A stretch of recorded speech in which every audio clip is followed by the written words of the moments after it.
Walang iya ka, Marian. Mga agaw ka. Inagaw mo sa akin ng sugar daddy ko. Hoy bruha, wala akong inaagaw sa'yo. Baka nakakalimutan mo, lahat ng lalaking dumaan sa buhay natin, hindi naman talaga natin pagmamay-ari. O ano ngayon, para sa akin lahat ng lalaking nagiging boyfriend ko, naging kabit ko man o niligawan ako, sa akin, pagmamay-ari ko.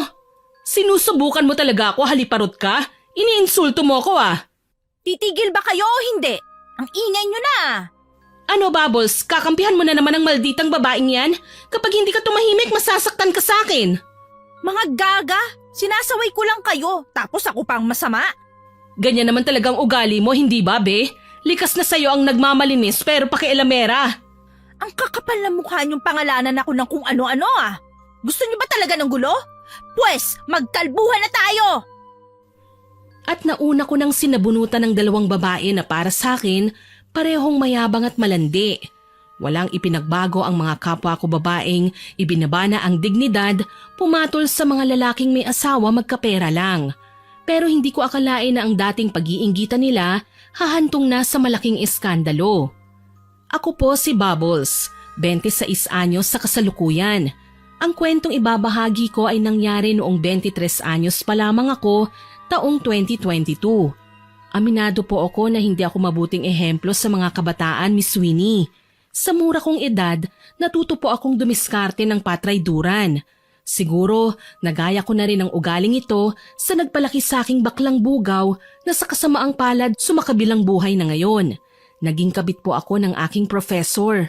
Mahabang kwento po kung paano kami humantong sa ganito, pero para mas maintindihan niyo ang aking kwento, sisimulan ko po nung maghiwalay na kami ni Prof. Walang ya talaga! Hayop, manloloko! Buisit na lalaki! Gaga, sinong kaaway mo? Nasa kalagitnaan tayo ng pagkain ng hapunan, bigla kang ngangawa dyan. Si Prof, hiniwalayan ako. Hindi na raw kaya ng konsensya niya na lokohin ang asawa niya. O ayaw mo nun? Hindi ka na magkakasala? Hiniwalayan ka na ng fafa mo? Baliw ka ba? Hindi ko lang siya basta papa. Siya ang pangkabuhayan ko. Siya ang ATM ko. Paano na ako ngayon? Pati ang tuition ko sa school mapuputol pa dahil sa konsensya niya. Ayan, palagi ka kasing nakafocus na lang sa iisang lalaki. Eh kung dala-dalawang boylet ang kinakarelasyon mo, aba may banker ka na to the left and to the right. Bobo ka kasi. Ewan ko sa'yo. Masyado kang mabait magbigay ng advice. Palibhasa, ikaw, sanay ka maging two-timer. Kaya ka pinag-iinteresang hatiin ng mga lalaki mo Excuse me, nag-iisa lang si Fafa Castor ko, no? Galante na, may muscles pa. Tsaka hindi na ako lugi sa kanya kung tutuusin. Hindi kagaya ng ibang lalaking nakasama ko. Kung hindi ko sasadyain kunin ng mga suot na kwintas at iba pang mga mamahaling alahas, hindi ako magkaka-extra. Hay nako. Sinamaan ko ng tingin si Candy. Bida-bida na naman ang babae. Lagi na lang sa tuwing naglalabas ako ng sama ng loob, napakarami niyang sinasabi. Nagsisimula sa pagtatawag niya sa akin ng bobo at nagtatapos naman sa pagyayabang niya sa nag-iisa niyang kabit na si Castor. Kagaya ko, maagang nawala ng mga magulang si Candy. Bata lang siya sa akin ng 3 taon pero mas matalino at tuso siya kesa sa akin. Nakilala ko siya dahil ako ang nagligtas sa kanya mula sa mga taong muntik na siyang ipakulong dahil ninakawan niyang isa sa mga nakasalubong niyang ginang. Hindi man siya kilalang snatcher pero marami na siyang nabiktima. Nang matuto siyang manlalaki, mas naging magaling siya sa larangang yon kesa sa akin. Hindi siya tumitira ng mga lalaking gwapo lang. Dahil ang gusto niya, mataba ang bulsa. Tuloy pati kami madalas na nabibiyayaan. Maliban na lang kay Maria na kagaya din namin, pangalawa sa puso ng lalaki ang moto sa buhay. Minsan na rin siyang nakapanakit ng legal na asawa, muntik nang makasuhan at makulong, pero nagmakaawa at nangakong lalayo na. Palibhasa nagpapaapi siya pero umangal naman ng magka-black eye na. Kaya heto sa lugar namin siya nag-i-stay at may bago ulit lalaki na bubuhay sa kanya pansamantala.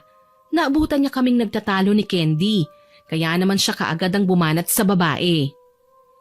Hoy Candy, tigilan mo nga kami sa pagyayabang na mabait at galante ang lalaki mo. Baka nakakalimutan mo, kabit ka lang kaya hindi pa rin mabait ang Castor na yan para sa akin.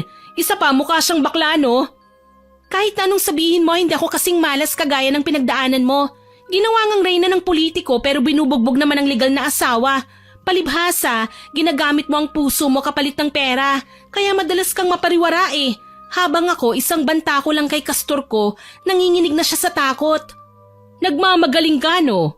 Para sabihin ko sa'yo, mas magaling magtago si Mayor. Hindi kagaya ng una kong lalaki. Tatanga-tanga. Palibhasa, malakas ang loob mo dahil malaking halagang binibigay sa'yo ng lalaki mo. Akala mo ba, hindi darating ang araw na magsasawa din yan sa'yo? Malayo pa yon at hindi mo dapat pinoproblema. Wala ka namang karapatang pakialaman ng diskarte ko eh. Maghanap ka ng lalaking kagaya ng sugar daddy ko.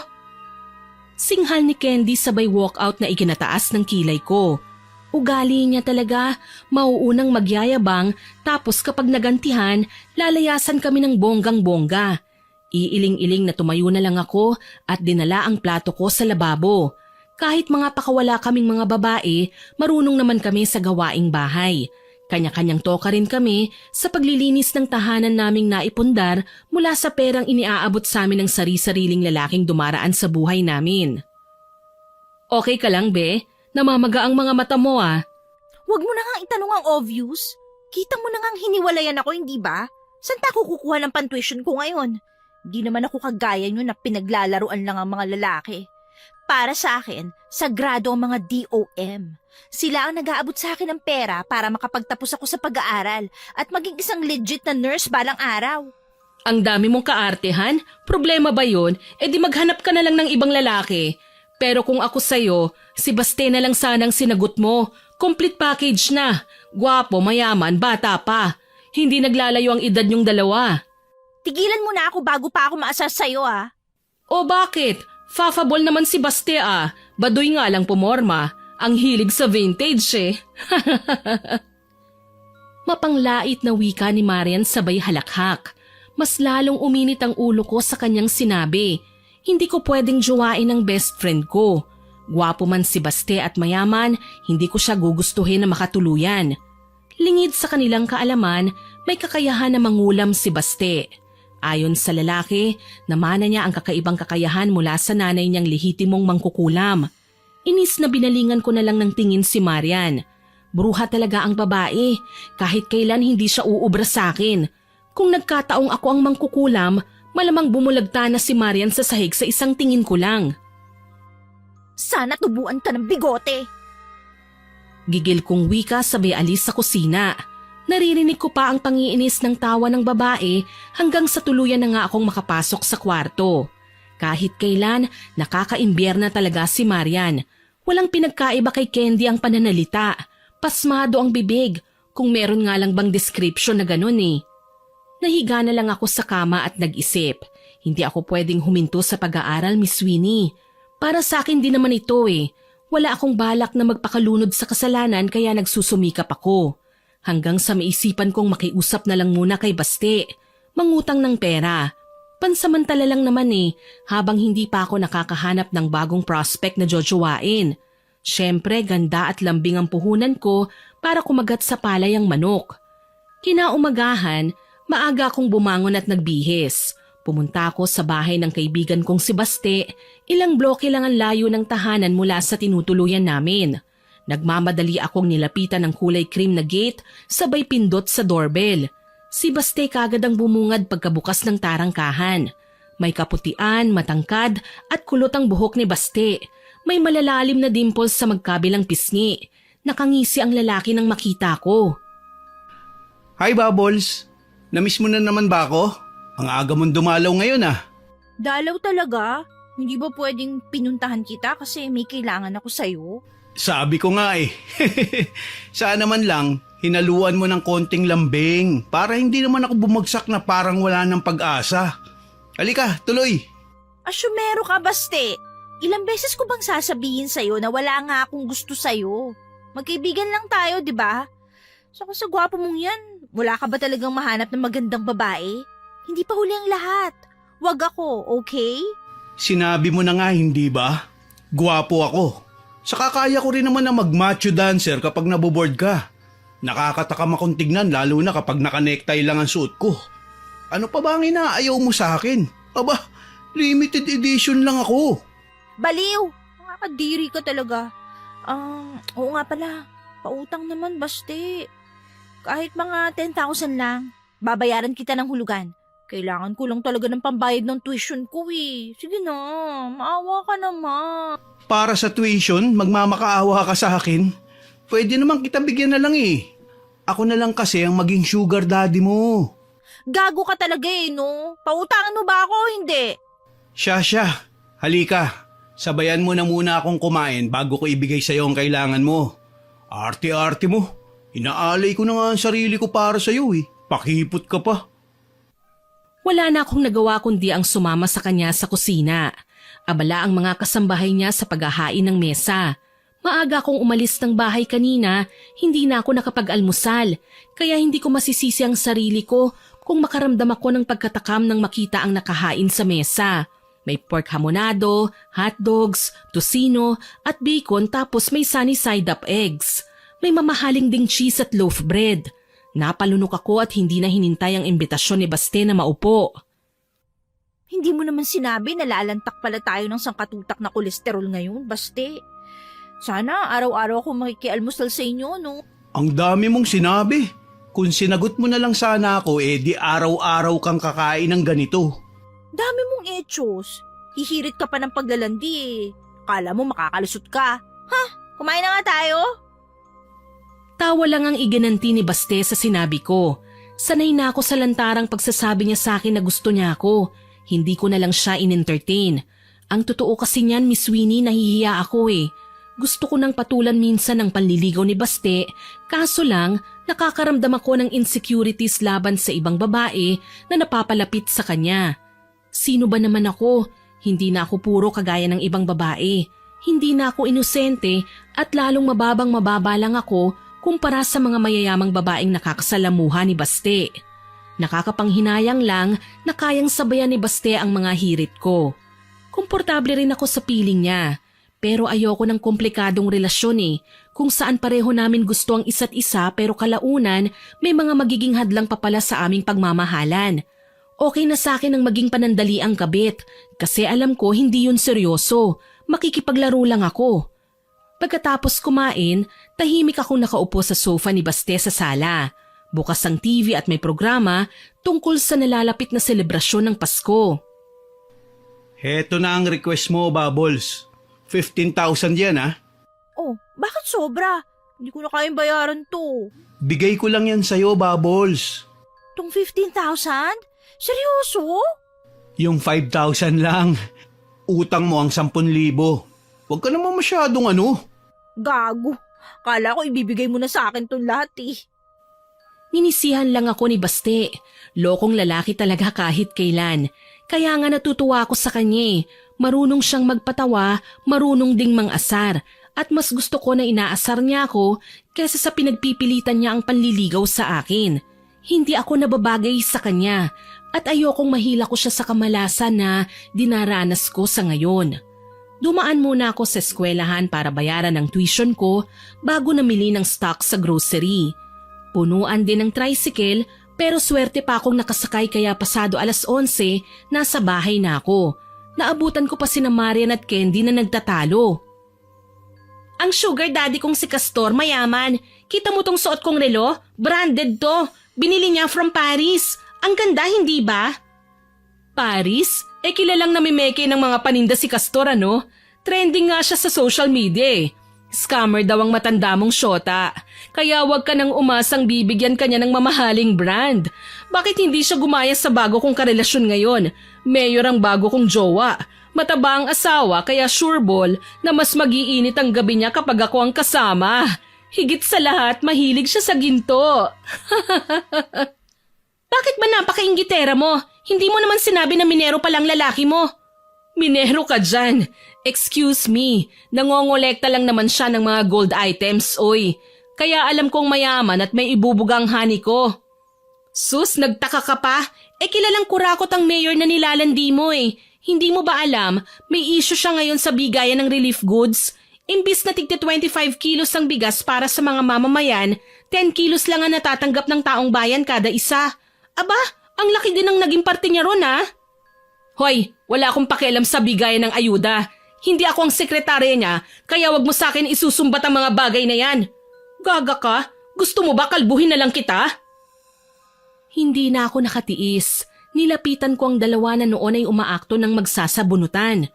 Kailangan ko silang awatin, Miss Winnie. Noong huli ko kasi silang hinayaan na mag-away, napakarami nilang binasag na plato at baso. Inis na inis ako noon sa kanilang dalawa.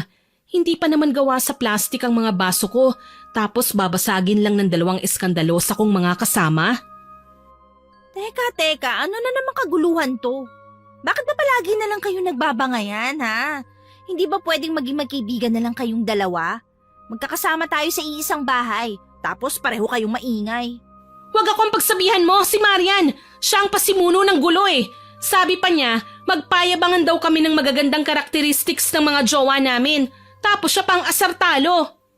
Huwag nga akong sisihin mo. Ikaw naman ang naunang suminghal sa ating dalawa eh. Nagalit ka nang malaman mong mayor ang bago kong boylet. Para yan lang, magsasabunutan na kayo.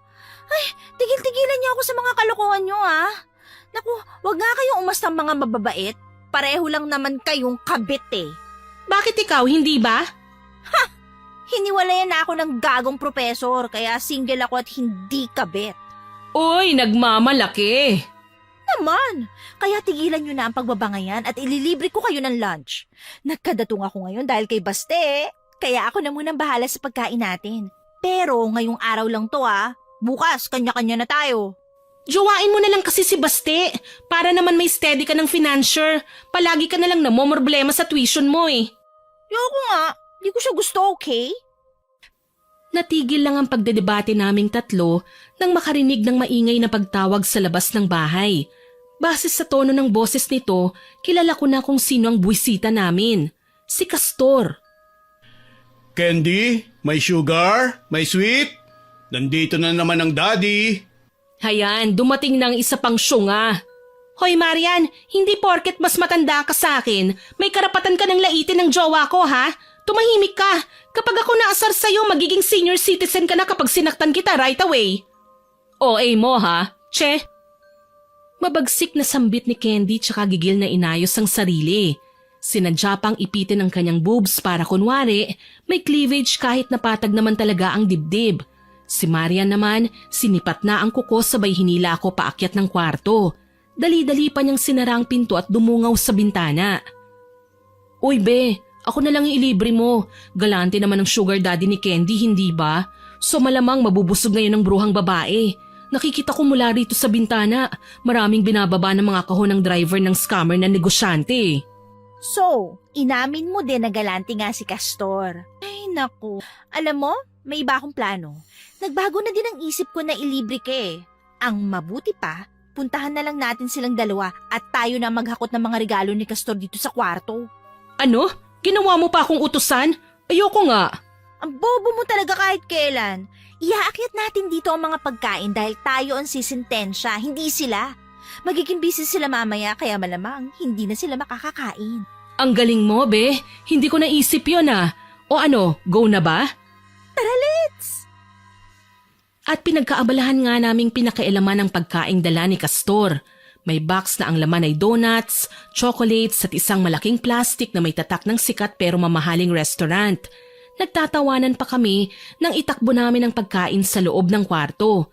Nakita kasi namin si Candy na halos lumuwa ang mga mata sa panlilisik para lang balaan kami na huwag kakainin ng mga pagkain para naman talaga sa kanya.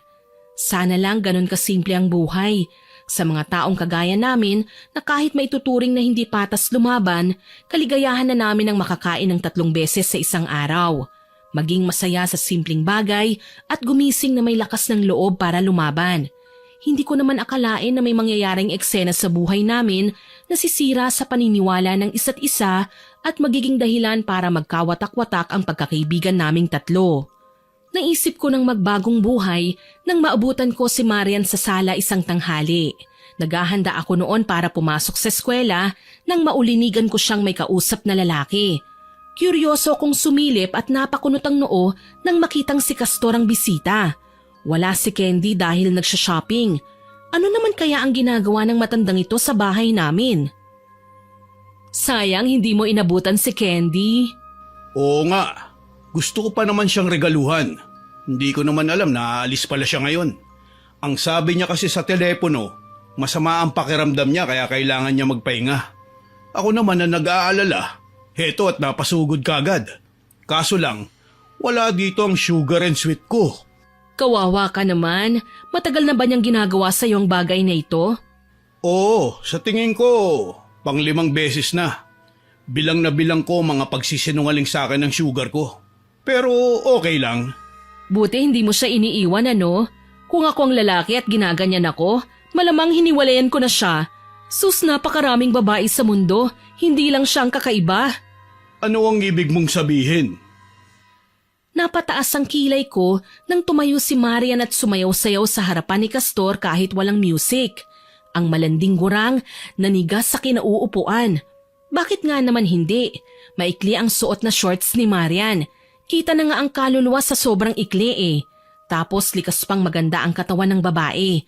Biniyayaan ang katamtamang laki ng dibdib at puwet. Ang kanyang muka may lahing Koreana. Gawin mo akong number 2. Ako nang bahala sa lahat ng pagkukulang sa'yo ni Candy.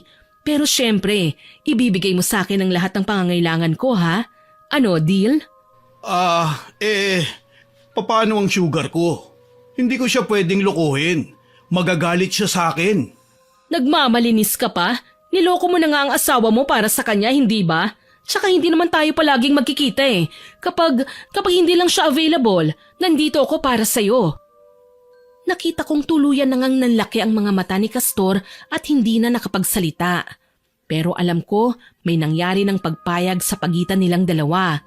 Tila walang nakita na lumabas ako sa pinagtataguan at nagsuklay ng buhok. Halatang nagulat si Marian pero hindi siya gumalaw. Tumikhim-tikhim na nagtitigan lang sila ni Castor sabay tingin sa akin. Babalik na lang ako sa mga susunod na araw. Maraming salamat, Marian.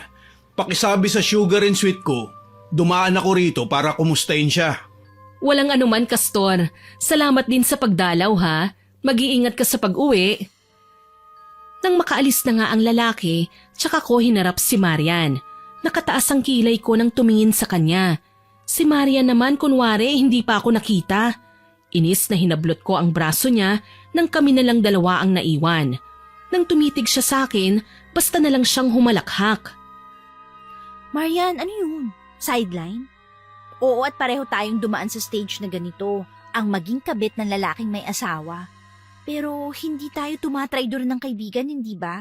Di bali nang tawagin tayong mga kabit, basta wala tayong lamangan sa isa't isa. Walang agawan ng lalaki. Anong pinagsasasabi mo, be? Ikaw ang dumi-dumi lagi ng isipan mo. Wala akong ginagawang masama, oy. Kinakausap ko lang ang sugar daddy ni Candy. Talaga lang Paano? Sa pamamagitan ng pag-aalok ng sarili mo sa kanya na gawing number 2? Gaga ka ba? Ang OA mo, be. Wala ka na ba talagang ibang maisip na ibintang sa akin? Nakakaloka ka na. Narinig kita, lukaret ka. Kaya wag mo akong dadramaan na kunwari nasa teleserye tayo, Hindi mo ako maluloko. Hay nako, tigilan mo na nga ang kaartehan na yan. Oo na, aaminin ko na, okay? May pinaplano ko, be. Isang plano na ikapapangit ng bruhang si Candy. Baliw ka talaga, Tigilan nyo na yan, Kapag nagalit sa'yo si Candy, hindi na kita ipagtatanggol pa. Haler, kailan mo naman ako pinagtanggol? Play safe ka nga lagi eh. Nagsisilbi kang referee, hindi ka marunong kumampi. Kung ako sa'yo, Marian, pigilan mo ng binabalak mo. Ayoko magkagulo tayo. Ayoko magkaroon pa kayo ni Candy ng hindi pagkakaintindihan. Ako ang hindi mo naiintindihan, be. Naiirita na ako sa kayabangan ni Candy eh. Matagal na.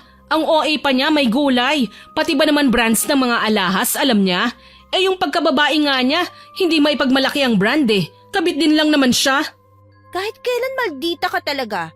Ano ba kasi yung pinaplano mo? Balak kong tanggalan ng pangkabuhayan si Candy. Lalandiin ko ang mukhang bakla niyang sugar daddy na nagtatago lang sa kunwaring malalaking muscles niya para iwan na niya ng tuluyan si Candy. Pag-aawayin ko silang dalawa. Ay, Diyos ko naman! Napakagaga mo, Marian! Halatang bored ka sa buhay, Alam nyo, mas maganda kung magtrabaho na lang tayo ng marangal. Baguhin na natin ang mindset natin. Nakakasawa din palang manlamang ng kapwa. Tingnan mo ko. Wala na akong nilalamang ang asawa ngayon. Happy ang life. Peaceful pa. Ayoko na ding maging kabit, Hindi niyo ba alam, pinagchichismisan tayo ng mga kapitbahay? Wala akong pakialam sa mga marites na yan. Ang importante sa akin, mas makalamang ako kay Candy. Kapag iniwan na siya ni Castor, mamumulubi na siya. At ako naman ang sisikat dahil may mayor pa ako. Ang babaw mo, Marian. Basta, kung may binabala ka masama, wag mo nang ituloy. Sambit ko at tinalikuran na siya. Siguro naman tatandaan ni Marian ang mga sinabi ko sa kanya. Lumipas ang mga araw na wala akong napapansing kakaiba sa aking mga kasama. Gayunpaman, imbierna pa rin ako sa pangungulit sa akin ni Baste. Sa katunayan, nag-aabang ako ng masasakyang jeep noon pa uwi nang huminto sa harapan ko ang isang pulang kotse. Kilala ko ang nasabing sasakyan, kay Baste. Hey girlfriend, halika na. Iahatid na kita. Baste, ano ginagawa mo dito? Sinusundo ka. Ano pa nga ba? Halika na. Lilibre kita ng dinner. Anong meron? Mukha kang bagong kasal ah. Huwag mo na lang kasing pansinin ang outfit ko. Hindi ka ba masaya para dito? Nagpagwapo ako ngayon para sa'yo. Napangisi ako at iiling-iling na sumakay ng kotse. Nagmaneho naman kagad si Baste, kaya ilang sandali pa, binabagtas na namin ang kahabaan ng highway. San ba tayo pupunta, Baste? Ikaw ah, napaghahalataan ka na talagang patay na patay sa akin. Kailan ko ba naman tinago ang feelings ko para sa'yo? Ewan ko sa'yo, loko-loko ka talaga. Dinala ako ni Baste sa isang mamahaling restaurant sa syudad. Maganda ang ambience, malawak at tahimik, at bawat customers na naroon, kumakain man ay may privacy. Sa harap ay may built-in stage kung saan may tumutugtog ng piano. Nagulat ako nang ipaalam sa akin ng lalaki na may reservation na siya doon. Aba, pinaghandaan mo talaga ang pagdala mo sa akin dito ah. Oo naman, pero hindi lang tayo basta maghahaponan dito. Magde-date tayo. Baste, alam ko mukha akong pera. Hindi mo din ako masisisi na maakit sa bawat bagay na pinapakita mo sa akin. Kaso nga lang, para saan ang lahat ng ito? Anong meron at kailangan mo akong pakitaan ng ganito? Sinabi ko naman sa'yo na matagal na kitang gusto, hindi ba? Umaasa ako na mabibigyan mo ko ng sagot.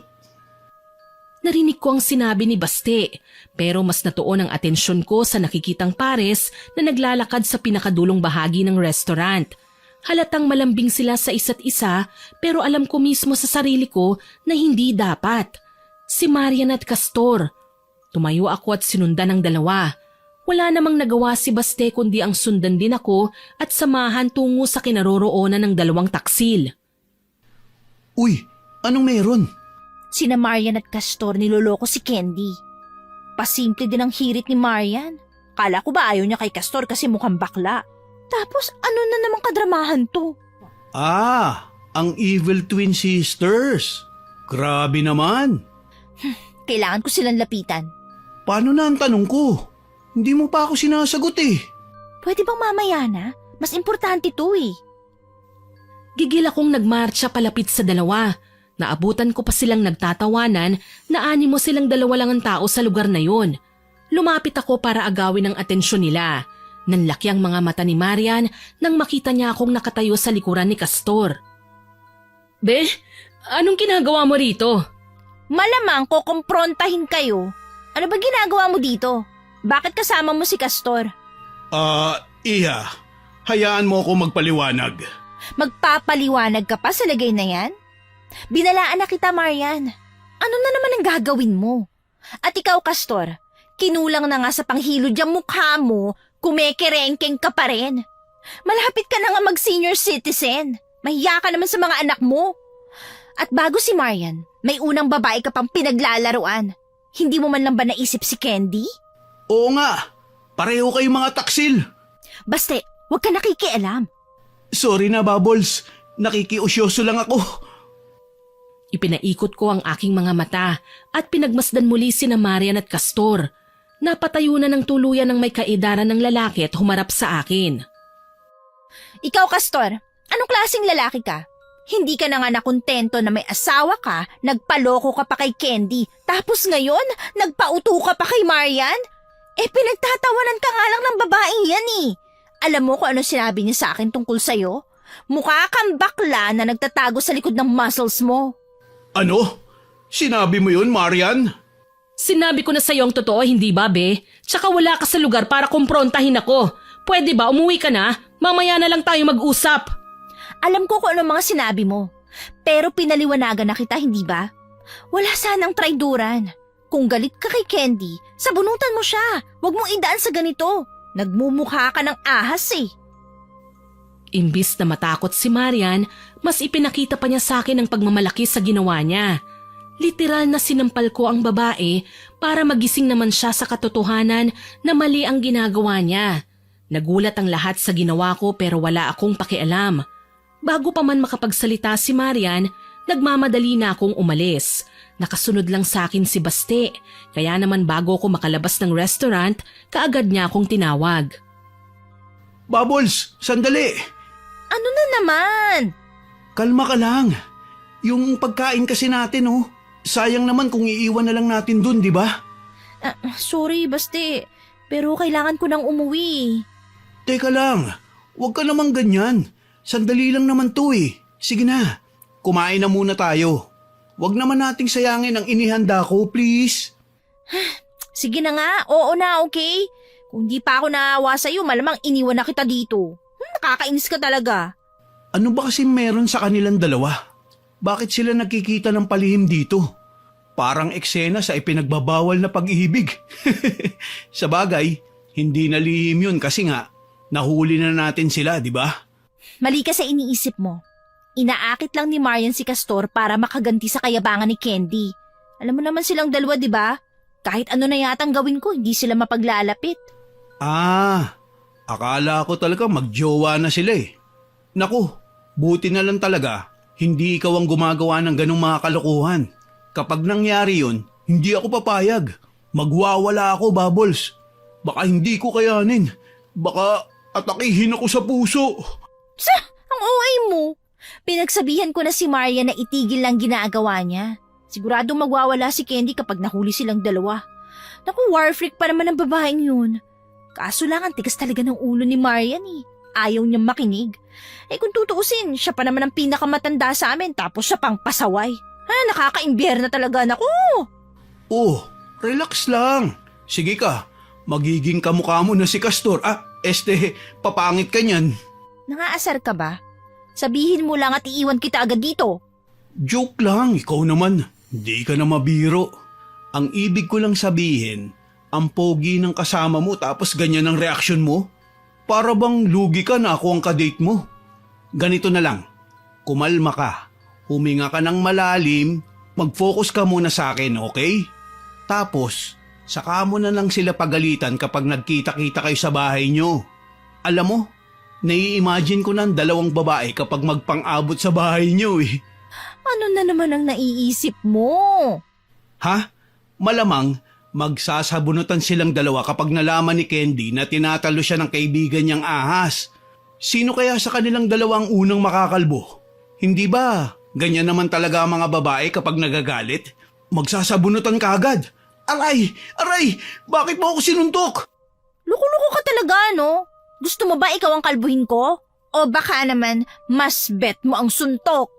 Uy, wag naman. Nagjo-joke nga lang ako eh. Ikaw talaga ang init ng ulo mo. Kaya nga love kita eh. Mayos ka, Baste. Kapag ako naasar sa'yo, malilintikan ka talaga sa akin. Mabuti na lang na nahimik din si Baste. Hindi na niya ako kinulit hanggang sa matapos kaming kumain. Gentleman din pala ang loko eh, kahit pa ulit-ulit ko siyang sinisinghalan. Inihatid na niya ako sa bahay, kaya naman nagpasalamat ako sa kanya. Maraming salamat sa libreng hapunan na, Baste. Bubbles naman. Date natin yun eh. Date. Oh, paano? Aalis na ako ha? Oo nga, inihintay kitang makaalis. Ano pang tinatanga-tanga mo dyan? Paano ang good night kiss ko? Kahit dito lang sa pisngi. Gusto mo sipain kita? Ikaw talaga. Di ka na mabiro. Palagi na lang mainit ang ulo mo. Daig mo pa ang Amazon eh. Ganito ka ba talaga magpakita ng pagmamahal sa akin? May pagkabrutal? Uwi ka na at may asikasuhin pa ako. Sambit ko sa kanya. Ngumisi ulit si Baste. Tila hindi man lang naaapektuhan sa pagsusuplad ako sa kanya at sumaludo sabay sakay sa kanyang sasakyan. Hinayaan ko na siyang makaalis hanggang sa magpasya na akong isarado ang gate. Tahimik sa loob ng bahay nang pumasok ako. Hindi ko alam kung dumating na ba si Marian at nagkita na ba sila ni Candy. Kabado akong pumasok sa loob ng kwarto. Doon ko nakita ang dalawang babae. Magkahawak ang kanilang mga kamay sa kanilang mga buhok. Bale si Marian, hawak ang buhok ni Candy at vice versa. Galit na galit si Candy habang nakatitig kay Marian.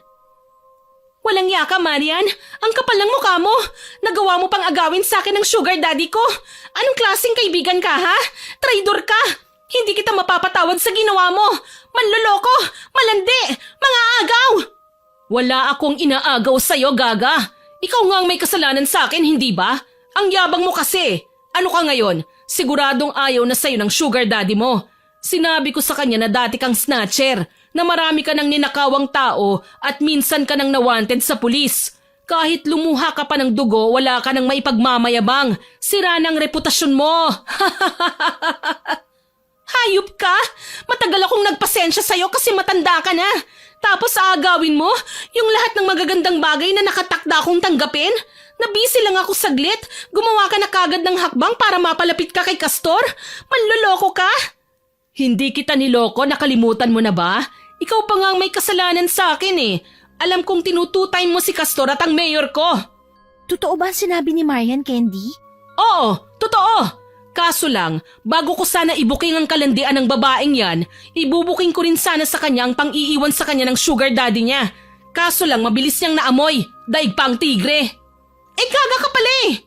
Utang na loob, tumahimik kayo. Bakit ba ang ingay nyo, ha? Ano, matagal na pala nangyayari ang agawan sa bahay na to?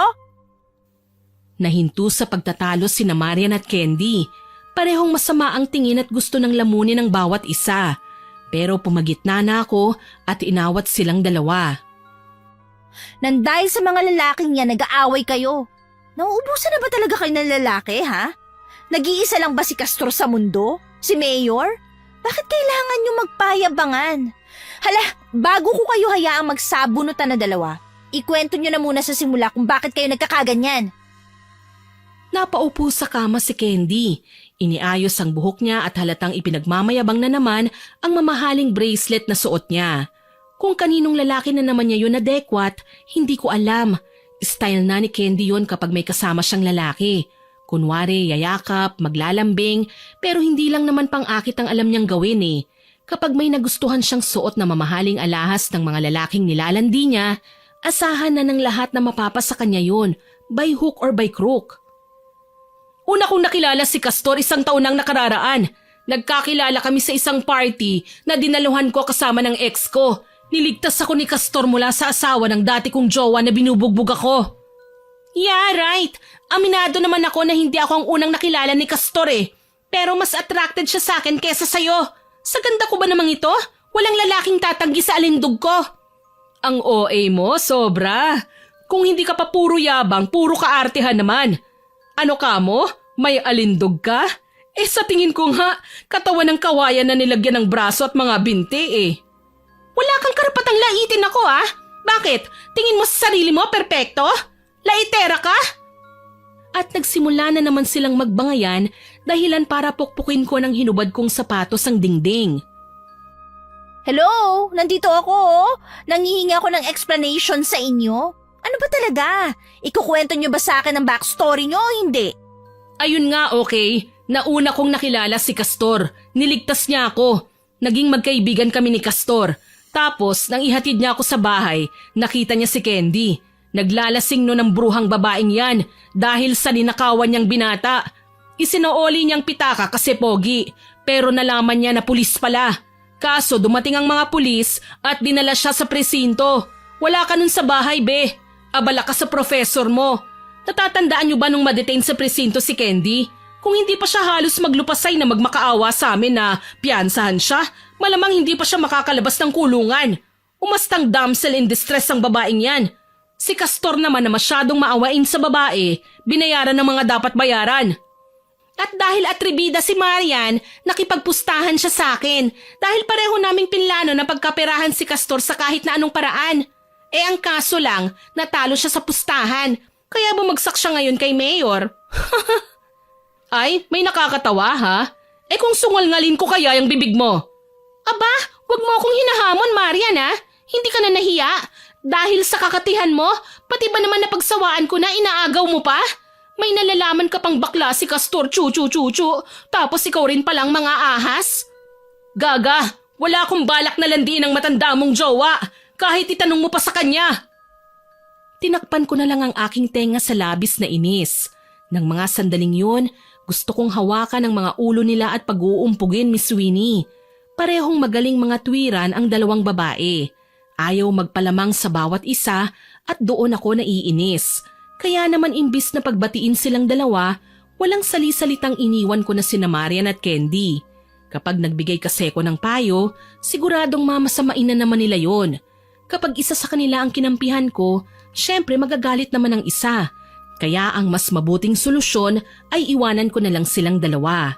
Natagpuan ko na lang ang sarili ko na kinakatok ang gate ng bahay ni Baste. Base sa nakikita kong liwanag sa sala ng binata, malamang gising pa siya hanggang ngayon. 9:00 na ng gabi yon at pagod na ako. Kailangan kong magpahinga dahil may pasok pa ako bukas ng umaga. Kasambahayang nagbukas ng gate para sa akin. Dahil kilala na ako ng babae, pinapasok na ako kaya dire-diretso akong pumunta sa sala. Naabutan ko si Baste na nanonood ng palabas sa TV. Baste! Bubbles, ikaw ba yan? Ay hindi, multo ako, multo. Gago, malamang ako to. Nagulat ka pa mas nakakatakot naman yung mukha mo. Ang sama mo talaga sa akin kahit kailan. Oh, ano nga palang ginagawa mo rito? Huwag mong sabihin na pag-isipan mo na ang sinabi ko sa'yo. Hala, gusto mo na akong angkinin kaya ka sumugod ng ganitong oras? Bubbles naman, virgin pa ako. Wala pa akong experience. Mukha lang akong astig pero... Aray! Kahit kailan, utak galunggong ka talaga. Ano na naman bang kasalanan ko sa'yo? Ikaw napaghahalataan ka na may gusto ka sa akin. Yang pananakit mo, sa ganyan din nagsimula ang love story ng lolo at lola ko. Kinilabutan ako sa sinabi niya. Ang mga mata ni Baste, kumikislap na animo pusang nakikipagligawan. Magseryoso ka nga, Baste. Nakakainis ka ni. Kailangan ko ng kausap. Tungkol ba sa dalawang best friends mo na nag-aaway sa lalaki? Ay nako, bakit mo ba kasi sila pinoproblema? Kung sinagot mo na lang ba ako malamang dito ka na nakatira sa bahay ko. Walang aabala sa'yo. Marunong ka mangulam, di ba? Nanlaki ang mga mata ni Baste dahil sa sinabi ko. Iiling-iling siya pero tinaasan ko na lang ng kilay. Wala akong balak na maniwala sa sinabi niya. Issue nila yan, Bubbles.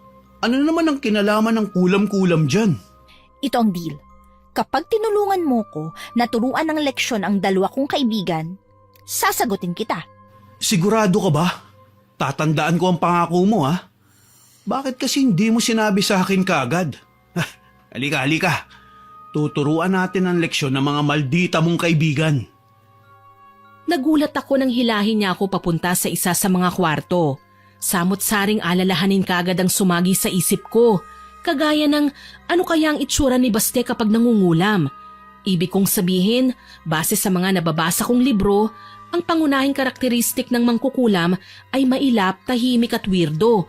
Mukhang kabaliktaran si Baste Madalas magpatawa pero pilit. Kaya ganun na lang ang pagtataka ko nang pagdating namin sa isa sa mga kwarto sa itaas ng bahay, may mga garapon na sa isang malaking estante. May iba't ibang laman ng mga yon. May insekto, mga likido, mga clay, at kung ano-anong bagay at marami pang iba. Mangkukulam ka nga! Oo, pero hindi kagaya ng iniisip mo. High-tech na ang panahon ngayon. Minsan, kailangan na din ng mga mangkukulam na makipagsabayan. Hindi na uso sa amin yung itim na kandila, insenso at mga sumpa. Lahat ng yun, nandito na sa libro na ipinamana sa akin ni Lola. Iyang itim na libro? Oo. Teka, ano bang gusto mong gawin natin sa mga kaibigan mo? Hindi ba sila mamamatay dyan? Depende.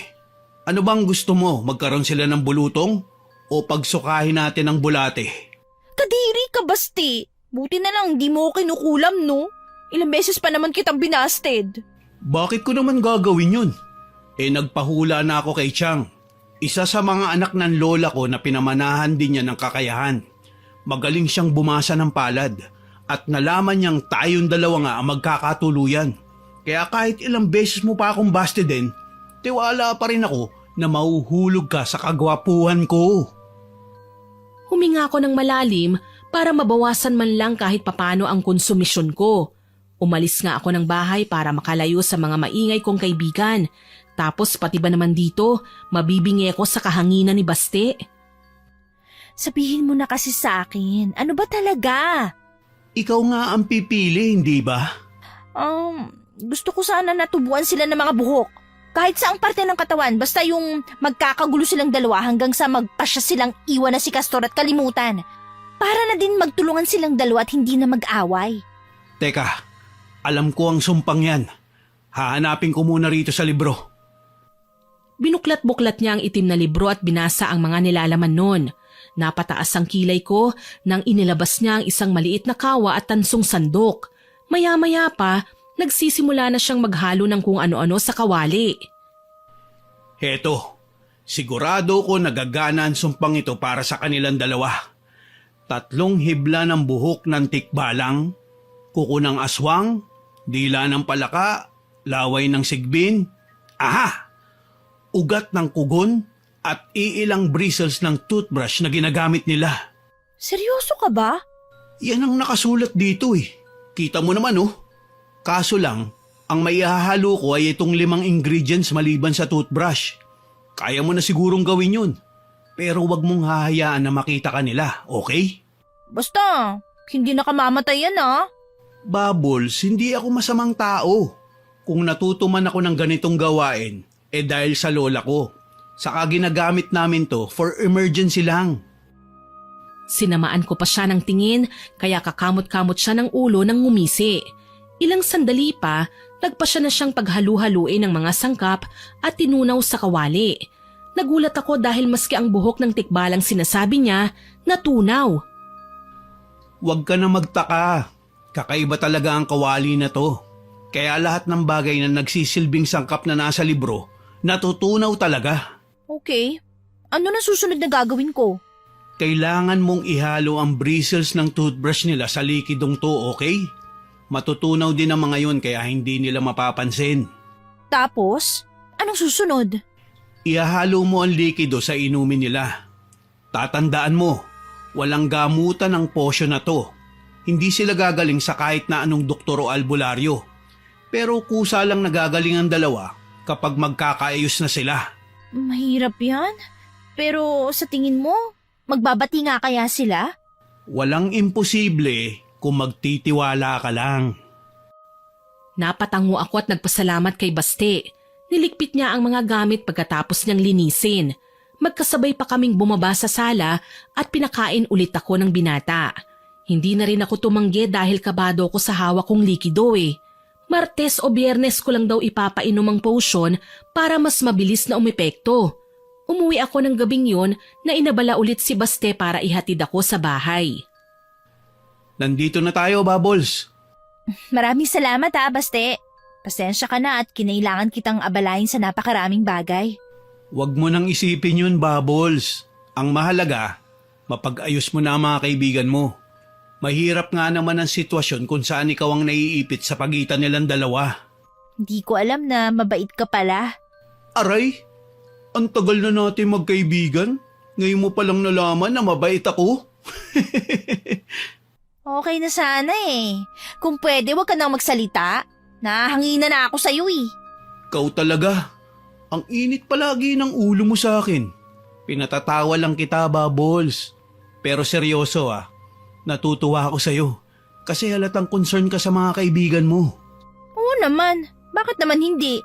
Matagal ko nang nakasama sina Marian at Candy.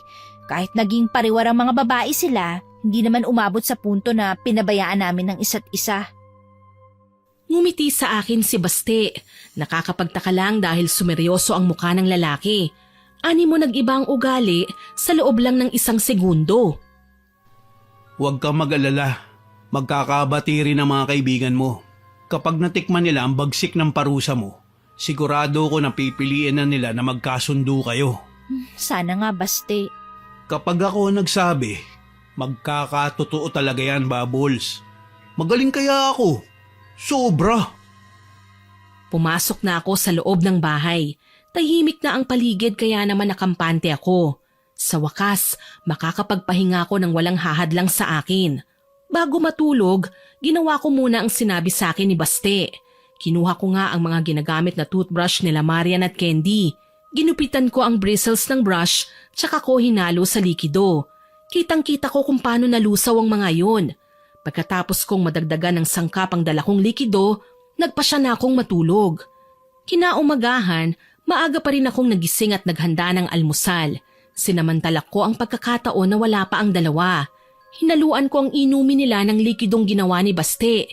Kailangan nila itong maubos para umepekto ang kulam. Nakapwesto na ako sa hapagkainan nang bumaba na rin si Marian. Namamaga ang mga mata ng babae. Halatang nakatulog sa kaiiyak. Sunod naman na bumaba si Candy, mabangis pa sa tigre ang muka at masama ang tingin kay Marian. Halata sa itsura ng babae na hindi pa tapos ang pagtutuos nila kagabi. Saan ka nagpunta kagabi, be? Diyan lang, sa tabi-tabi. Naisip kong magpahangin. Ayaw niyo makinig sa akin eh. Kasalanan ni Candy. Ayaw kasing paawat eh. Nang bibintang na inagawan, akala mo naman hindi rin kabit. Medyo mainit pa tong kape. Ano kaya kung ibuhos ko to sa mukha ni Marian? Sige, subukan niyo mag-away at iiwanan ko na talaga kayo. Bakit ba hindi niyo magawang ikalma ang mga sarili niyo? Pinagbabati na nga kayo pero ang tataas pa ng pride niyo. Natural, nagawan nga niya ako, hindi ba? Sa bagay, inggit na inggit kasi kayo sa akin dahil ang mga gamit ko mamahalin, may pangalan, sikat. Hindi kagaya nyo, pareho kayong sanay sa ukay kaya mukha kayong dugyot. Asus, makapagsalita ka parang hindi ko nilabhan ang panty mo na pakalat-kalat sa banyo. Mahiya ka naman, uy! Marian, tama na. Nawalan na ako ng gana. Eto na lang kape ang iinumin ko. Mamaya na ako kakain kapag umalis ng alipores ni Satanas dito. Sambit ni Candy, sabay kuha ng kape na tinimpla ko at umalis. Malamang sa terrace tumambay si Candy. Ganun ang gusto niya yung palagi siyang nakikita ng mga tao. Palaging pinupuri, palaging binabati. Si Maria naman ang hinarap ko nang maiwan kaming dalawa sa kusina. Ikaw, wag mo sabihin na mag-walk out ka din. Mukha ba akong walkout queen? Dito lang ako, no? Tsaka mukhang masarap tong niluto mo Pancakes, pang mayaman. Huwag mong sabihin sa akin na binigyan ka na naman ni Baste ng pera. Aba, nakakapagduda na kayong dalawa. At bakit niya naman gagawin yon? Hello? Magbabagong buhay na ako.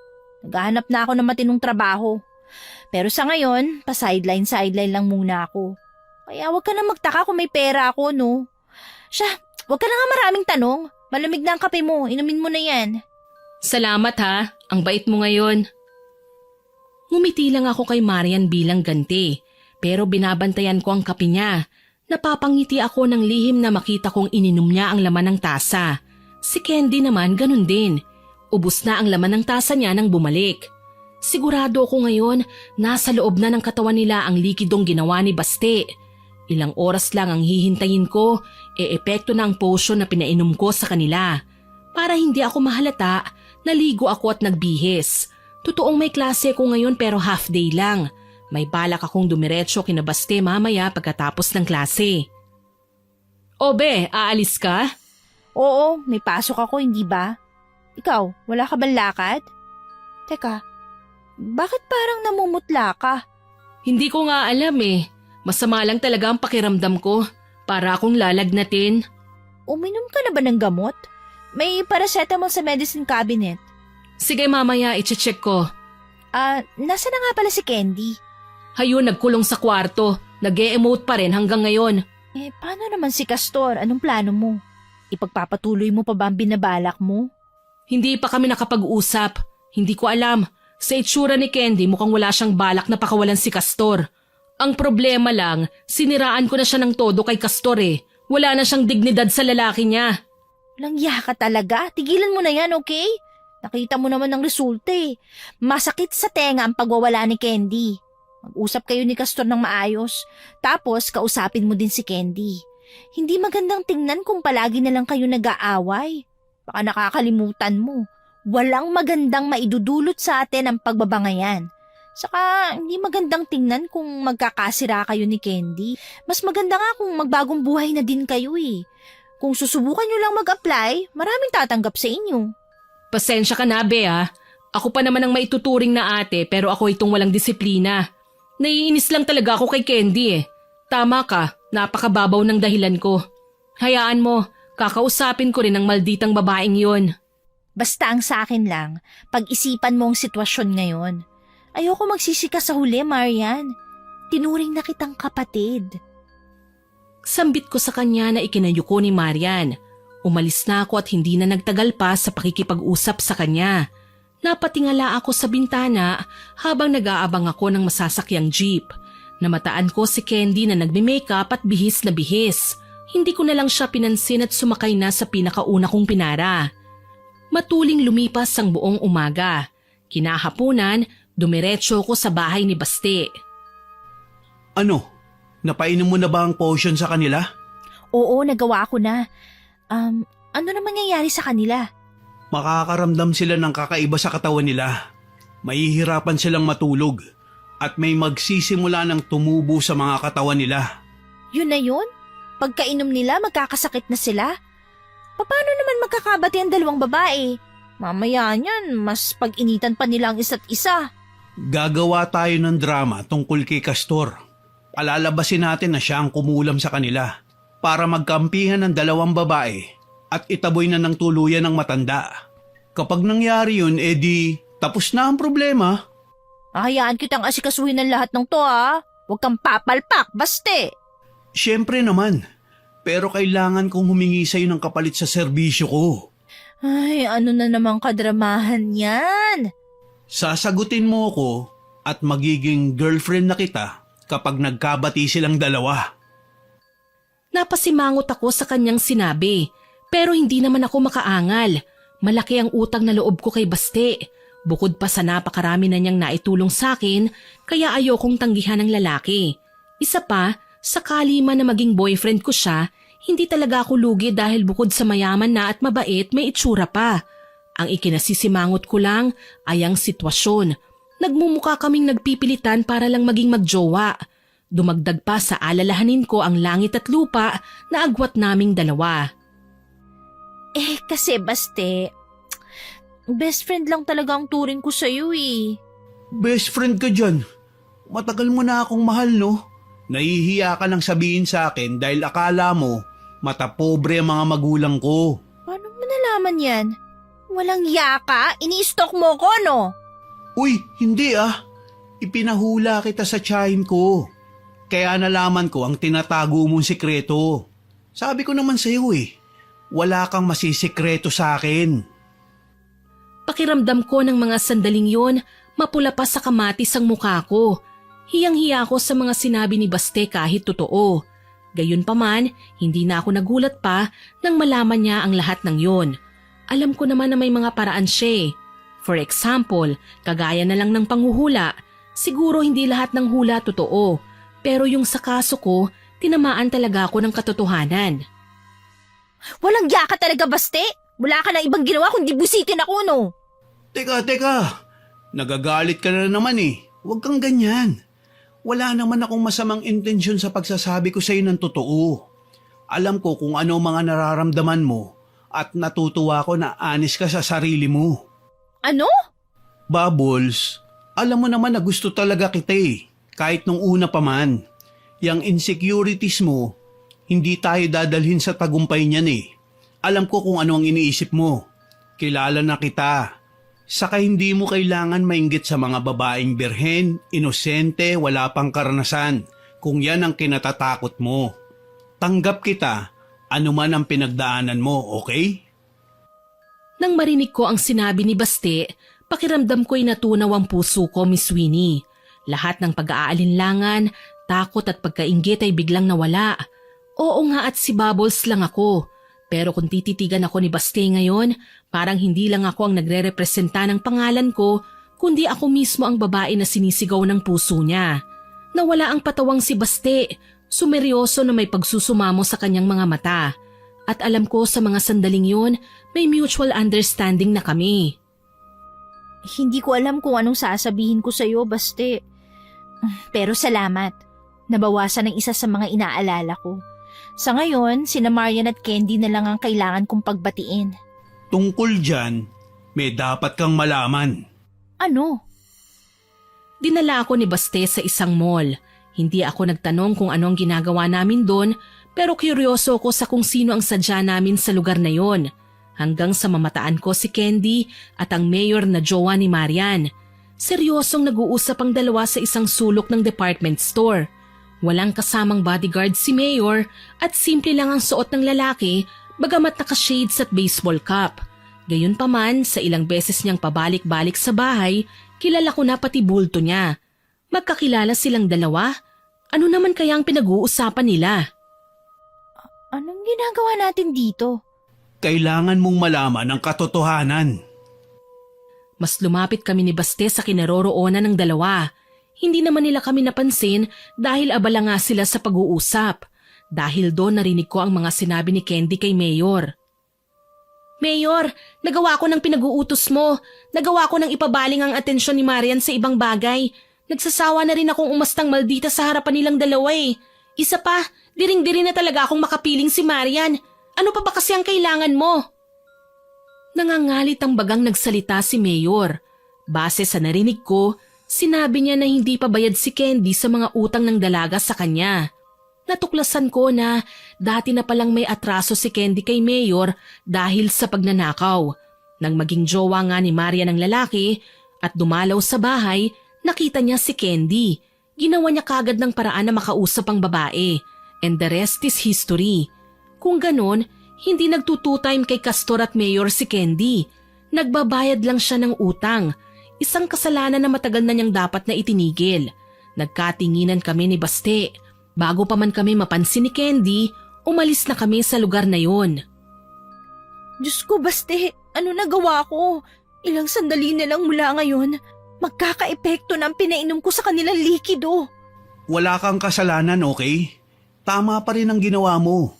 Kasi hindi magkasundo sina Marian at Candy. Gagaling lang sila kapag natuto na silang magpakumbaba at umako sa mga pagkakamali nila. Yan ang sekreto ng kulam na pinag-aaralan ko. Hindi naman lahat ng kulam masama eh. Minsan, kailangan lang gawin para matuto ng leksyon ng isang tao. Salamat sa pagpapaintindi, Baste. Hindi ko alam kung anong gagawin ko kung wala ka. Ayun! Lumalambot na din ang pakikitungo niya sa akin. Sana magtuloy-tuloy na yan, Bubbles. Kapag okay ng lahat, pakasal na tayo ha. Loko-loko! Natawa na lang ako sa mga pinagsasasabi ni Baste. Tama naman siya. Ang goal ko ay mapag-ayos sina Marian at Candy. After all, sila lang naman ang pamilyang meron ako eh. At ang mga kagaya namin dapat nagtutulungan. Pag-uwi ko sa bahay, nagulat ako sa nadatnan ko. Parehong nakatalukbong ng kumot sina Marian at Candy na mukhang maagang umuwi kesa sa inaasahan ko. Umiiyak at nagkakanya-kanya sa kani-kanilang mga kama. Una kong nilapitan si Marian at nagulat ako nang makitang tinubuan ng makakapal na kalyo ang kanyang muka at buong katawan. Sa katunayan, umaalikabok ang paligid kapag gumagalaw si Marian. Si Candy naman, tinubuan ng buhok sa muka, leeg at tiyan. Kada segundo, tumutubo yun at humahaba kaya hindi niya mabitiwan ng gunting para gupitin ang mga buhok na basta nalang tumutubo sa kanyang katawan. Be, tulungan mo kami! Nakakadiri ang itsura ko! Ano bang nangyayari sa amin, Bubbles? Tulungan mo kami, please! Diyos ko, ano nangyari sa inyo? Tanging nasabi ko. Sa pagkakataong yun, ako naman ang natakot. Hindi ko magawang aminin sa kanila na ako ang may kagagawa ng lahat kung bakit sila nagkakaganyan. Pati nga raw si Castor na dumalaw sa kanila, nahindik sa takot at nilayasan sila pagkatapos hiwalayan si Candy. Ang rason ng lalaki, hindi na raw niya kayang lokohin ang asawa niya. Hayop na Castor! Pagkatapos kong ibigay sa kanyang lahat, iiwan lang din pala niya ako. Sinabi ko naman sa'yo na gago talaga ang bakla na yun eh. Nabulag ka yata at hindi mo inisip na may kakaiba sa pagkatao niya. Pagbibintangan mo pa akong mga agaw? O ngayon, ano pang masasabi mo sa pagkatao ng hayop na si Castor? Tinatawag pa ako na sugar and sweet ng kumag. Walang ya naman pala siya. Teka, tatawagan ko si Baste. Baka pwede kayong dalhin sa ospital. Wag, Bubbles! Walang pwedeng makakita sa akin sa ganitong itsura. Pwede ba hayaan mo na lang ako rito? Ako rin. Ayokong pagtawanan ng mga tao. Kita mo na nga nagmumukha na akong bato. Hindi ako makapagsalita habang pinagmamasdan ng itsura ng dalawa kong kaibigan. Si Marian, nagsusugat na ang muka kapag nagbabago ang ekspresyon. May mga dugo na sa iba't ibang parte ng katawan niya kapag nalulukot sa bawat paggalaw. Si Candy naman, mas makintab pa ang buhok na tumutubo sa balat niya kesa sa sarili niyang buhok na kailangan palaging i-reband. Mabuti na lang dumating si Baste. At least may makakasama akong magsasabi sa akin kung ano ang mga kailangan kong gawin. Anong nangyari? Baste, sina Marian, nakakadiri ang mga itsura nila. Tulungan mo naman ako na maipagamot sila Hindi ba sinabi ko na sa'yo? Pero Baste… Ganito na lang. Ako na ang bahala, okay? Huwag kang mag-alala. Pagmumukain natin silang ginagamot ng doktor para naman hindi sila magduda sa'yo. Tatawag ako ng isang kakilala. Siya na ang pupunta rito. Nakukonsensya ako. Baka kung ano mangyari sa kanila. Kita mo naman ang mga itsura nila. Malala na nga eh. Ano bang ine-expect mo sa result ng kulam?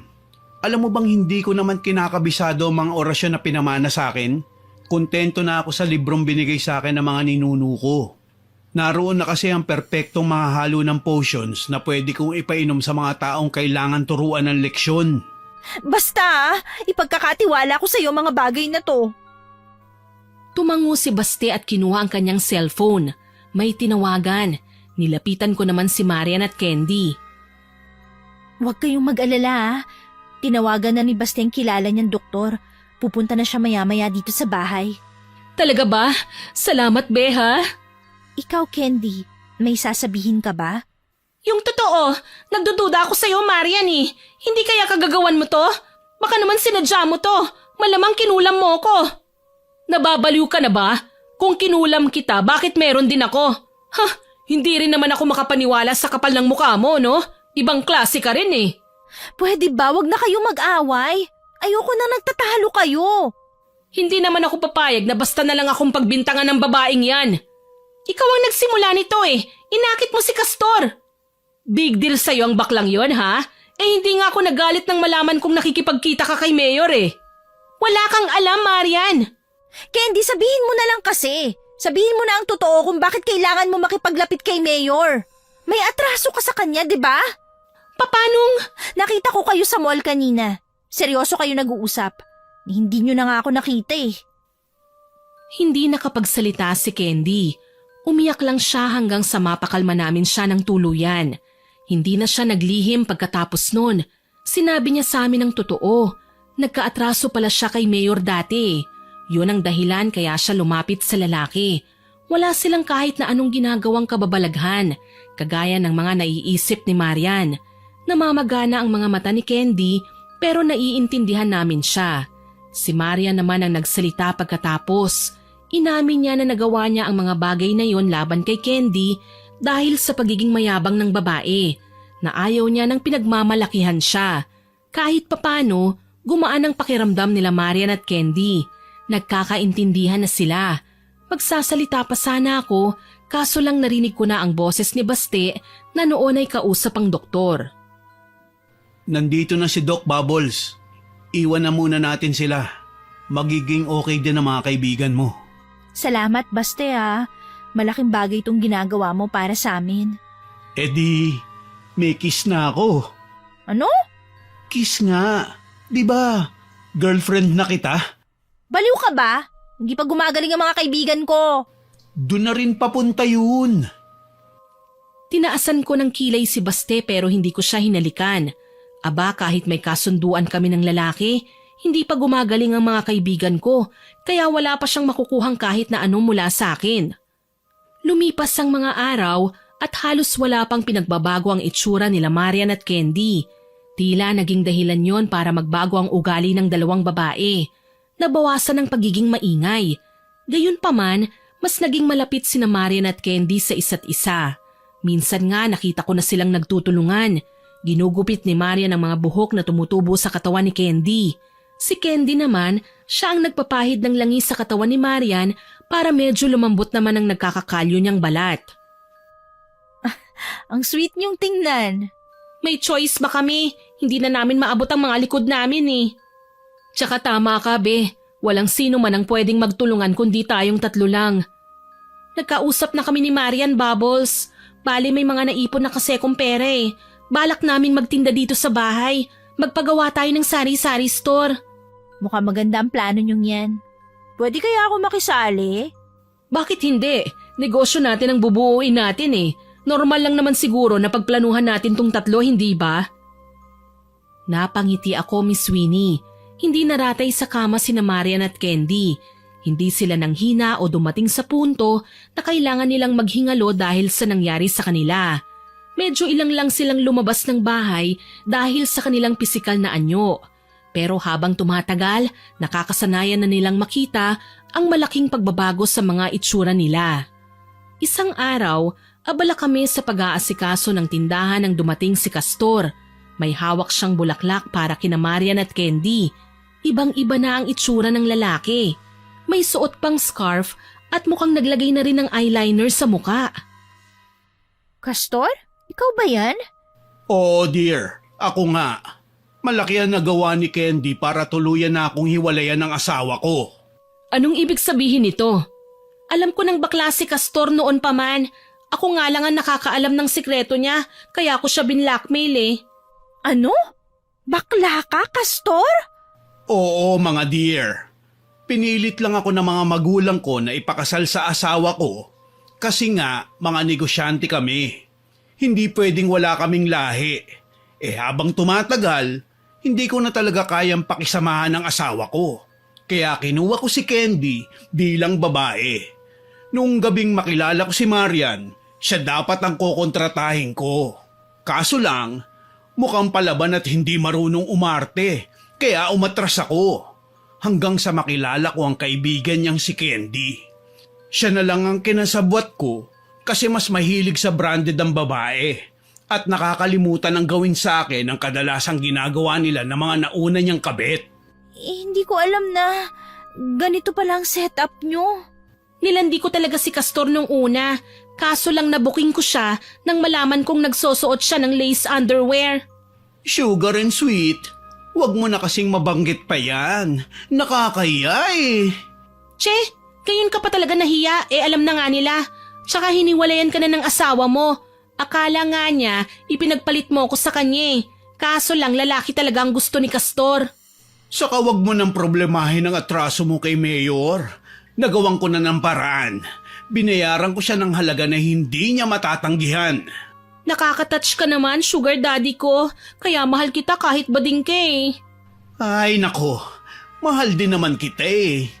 Ikaw lang ang naging kakampi ko sa madilim kong mundo. Sorry kung nasobrahan yata ako sa paghusga sa inyo. Ang laki ng pagkakamaling nagawa ko. Huwag mo nang intindihin yun, dear. Ang mahalaga, nandito ko para dagdagahan ng puhunan ninyo. Akala ko ba galit ka kay Candy? Sinabi mo pa nga na hindi na kaya ng konsensya mo ang panloloko sa asawa mo. Pasensya na kayo. Nagulat lang talaga ako sa mga itsura ninyo. Saka pinili kong magtapat sa asawa at mga anak ko. Ayun nga lang, tanggap man ako ng mga anak ko, pinandirihan ako ng tuluyan ng asawa ko. Processing na ang annulment ng kasal namin. Tuluyan ko nang naintindihan ang lahat, Miss Winnie. Minsan, akala ko talaga sobrang sama na ng kaibigan ko na kahit kasama ko na siya sa bahay ay madalas ko pa rin siyang husgahan. Pero ang totoo, hanggang tagapamagitan lang ako. Si Candy ang tunay na bida. Niligtas niya si Castor sa malungkot na buhay sa piling ng asawa ng lalaki. Si Marian naman, natuto na ng kanyang leksyon. At ako naman, marami akong natutunan sa nangyari sa amin. Natutunan ko kay Candy ang tapang na kailangan kong magkaroon. Kay Marian ko naman na-realize na kailangan maging vocal ako sa nararamdaman ko sa bawat segundo. Hindi yung tipo ng nagkakasakit, pero yun sanang may magandang bunga na kalalabasan. Kalaunan, napagtanto namin na yun ang gamot sa pinainom kong likido sa kanila. Ang pagtanggap sa aming mga pagkakamali. Unti-unting nanumbalik ang makinis na balat ni Marian at Candy. Nawala na ang makakapal na kalyo, pati na ang mga buhok. Tuwang-tuwang nagyakapan ng dalawang dalaga. Candy, magaling na ako. Tignan mo. Naku, masaya ako para sa'yo, Marian. Salamat at wala ng kalyo, pati na rin ang siko mo. Oh my God, Candy. Pati ang balat mo kumikinis na rin. Ibig sabihin, makakapagpaganda na tayo. Maganda to, Marian. Wala nang sumpa. May sumpa o wala, love na kita, Candy. Maraming salamat sa pagpaparealize sa akin ng napakaraming mga bagay. Naiiyak din akong nakipagyakapan sa kanilang dalawa.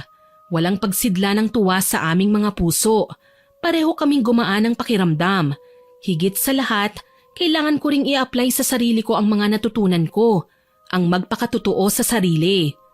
Nakipagkita nga ako kay Baste ng mga sumunod na araw.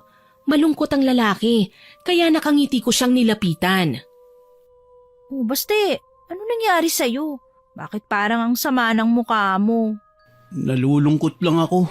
Bakit naman? Eto, napagtanto kong wala pa rin ako makukuhang kasiyahan kahit sinakripisyo ko ng lahat para sa babaeng mahal ko. Ang arte mo ngayon, hindi bagay sa'yo. Sigurado ko, babaste din mo na ako. At bakit ko naman gagawin yon? Sorry kung natagalan na, pero ngayon ko lang sasabihin sa'yo to. Mahal din naman kita eh. Tama ka na umatras ako kasi ang dami kong insecurities. Pero naisip ko, bakit ko ba kailangan maramdaman yun? Mahal kita, mahal mo din naman ako. Ang kailangan lang, kung bubuo tayo ng relasyon, kailangan natin na maging honest sa isa't isa, hindi ba? Oo naman.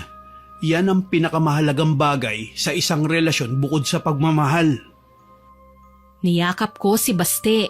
Alam kong magiging mahirap pa ang mga pagdaraanan namin sa mga susunod na araw. Pero masaya na ako sa aking mga natutunan. At araw-araw, alam kong gagawin namin ang lahat mapasaya lang namin ang isa't isa. Sa ngayon, going strong pa rin po ang relasyon namin ni Baste. Kilala ko na ang mga magulang niya at tanggap nila ako sa kabila ng mga pinagdaanan ko. Sina Marian naman at Candy, napalago na ang negosyo at hindi na binalikan pa ang pagiging number 2 sa mga buhay ng may asawa. Palagi din kaming dinadalaw ni Castor kaya mas doble ang saya lalo na at kung gaano siya kagalante, tumoble rin ang panlilibre ng lalaking pinili niyang mahalin. Hindi man naging madali ang lahat, tiwala ako na malalagpasan namin ang bawat pagsubok. Matuto lang tayong pakinggan ang ating mga sarili, pati na ang bawat sitwasyon para maiwasan ang hindi pagkakasundo. Oo nga pala, isa na po akong registered nurse at masaya ko pong ibabahagi sa inyo na nagtatrabaho na ako ngayon sa isa sa mga private hospital dito sa Maynila. Hanggang dito na lamang po. More power po sa inyong channel at God bless. Sana po ay nagustuhan niyo ang ibinahagi kong kwento. Pero bago ko po tapusin ito, hindi ito makukumpleto nang walang shoutout sa masusugid nating listeners. Shoutout po kay Renz Urmeneta, kay Mary Grace Radovic from Germany, kay Shin Asalan, kay Agnes Masa, kay Raven Revenge, kay Senon Kayabyab from Sambales, hello din po kay Celerina from Kuwait, kay Japi Portes, kay Rai at Sagaledo family, kay Pretty Mix Yasmin, kay Rowena Ungria, kay Cecilia Plaza. Shoutout din po kay Joy Kaminge from Taguig na nag-comment po sa Pintasera na Madrasta upload. Ang sabi po niya, excited daw po siyang umuwi galing trabaho para mapakinggan ang stories natin. Naku, salamat po ma'am sa papuri at sa magandang komento po ninyo. Hello din po kay Jenilyn Benedicto at sa mga kasamahan niya sa House of Briley na sina Ana, Jessa at Bob, pati na rin ang boss niyang si Briley. Happy listening po sa inyo dyan. Shoutout din po kay MC Aldiano, kay Precious KM Catalogo, pati na rin po kina Reggie, Allen Matthew, kay Ariel at Arlea. Hello din po kay Denpovs TV at sa Pobadora family, kay Dulce Imay, kay Jolina Sumayang, pati na rin po sa Unisteel Hardware, kay Arcele Horolan, kay Cheryl De La Serna, kay Gia Gigi. Shoutout din po kay Colin747, kay Loida Padayogdog, kay Ma'am Celia Tolentino, kay Shirley Perdes, kay Jessie3754 from Cagayan Valley, kay Jonard Mercado at kay Angelica Dalit. Hello din po kay Elaine Violanda at sa asawa niyang si Arnulfo Rebolio Jr., kay Argeline Lasona, kay Gem Shop, kay Jenmar Garcia na avid listener po natin, kay Nurse Charito Abellanosa, kay Sweet Corn, kay Yoyon at Delan Pesquera, kay Chambi Aguilar at sa Tri Apos, kay Rosemary Casonete, kay Gatas Milk na first listener po natin sa Pasaway na Magkapatid Upload at kay Sesang Primo. Salamat po sa inyong lahat na nag-comment at nakinig.